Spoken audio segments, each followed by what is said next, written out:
بحر الجود والكرم عظيم الحال عند الله.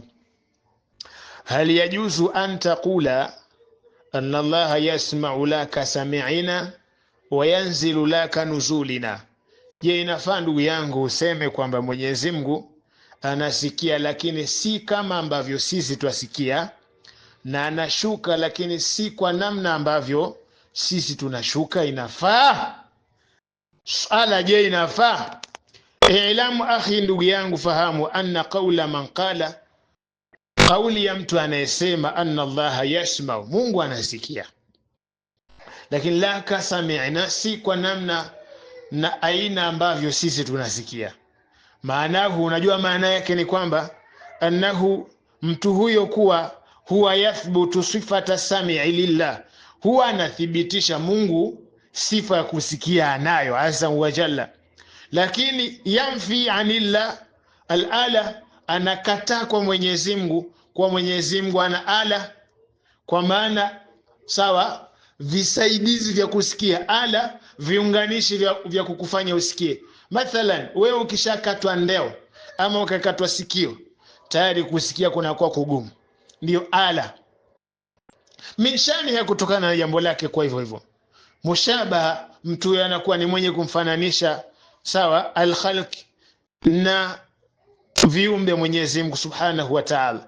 Wallahu la yushabihu ahadan min khalqi, na Mwenyezi Mungu hafanani na yeyote chochote katika viumbe vyake.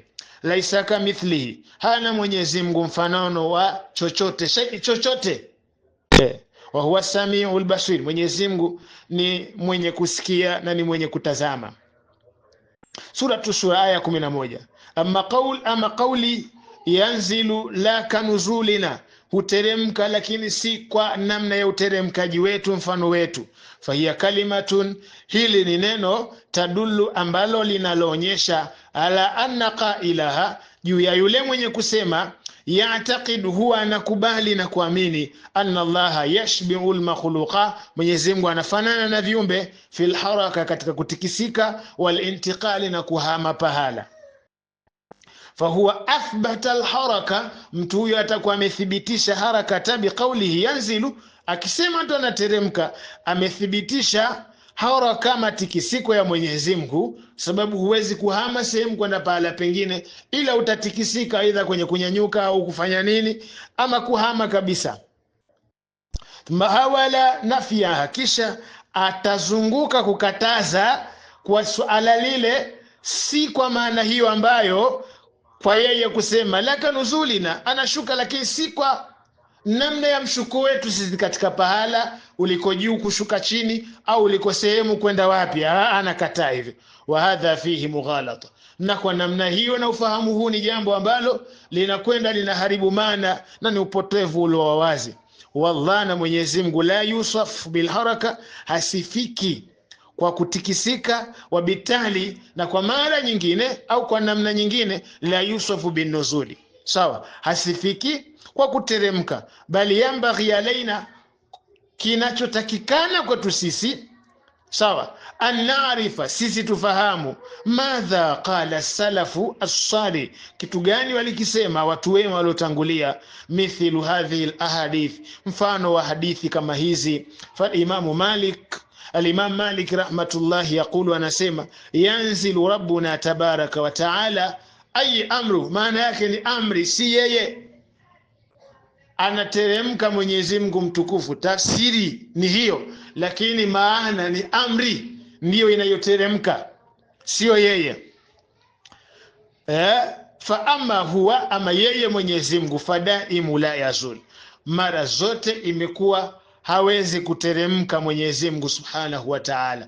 Kuteremka ni sifa ya kiumbe. Mwenyezi Mungu inakuwaje ateremke? Hawezi kuteremka. Tizama Siyaru A'lami Nubala, katika kitabu cha Mu'sisatu Risala, juzu ya 8 ukurasa wa 105. Nafikiri inshallah tunaipata maana kwamba yule anayedai kwa Mwenyezi Mungu anasikia, kumbe lakini si kwa namna ya ambavyo sisi tunasikiliza, kwa maana anakubali Mwenyezi Mungu anasikia, lakini usikivu wa Mwenyezi Mungu sawa hauhitaji ala min sha'niha. Lakini kushuka kwa Mwenyezi Mungu sawa, hakuna maana kwamba Mwenyezi Mungu yataharak la au anafanya intikali ya makani ila makani la, bali kinachoteremka ni amri ya Mwenyezi Mungu, bali yeye fa amma fadaim huwa la yazul. Mara zote Mwenyezi Mungu toka aiumbe dunia na vilivyomo ndani hajawahi kuwa ni mwenye sifa ya kuhamahama kushuka sehemu kwenda pala pengine. Na anashukaje? Dhahiran utakuwa unaufahamu kwa kama anashuka basi alikuwepo pahala akajiingiza, ikamwezekana kuwa anateremka sehemu aliyetengeneza yeye juu, amepanda juu, kisha akawa anashuka sehemu aliyotengeneza ya chini yake. Hii ndiyo maana khalisan katika namna ya kufahamu. Inshallah tuje tuondoke na kam ila yanqasimu alquran, maeneo hayo katika ukurasa wa 8 wa 7 sorry.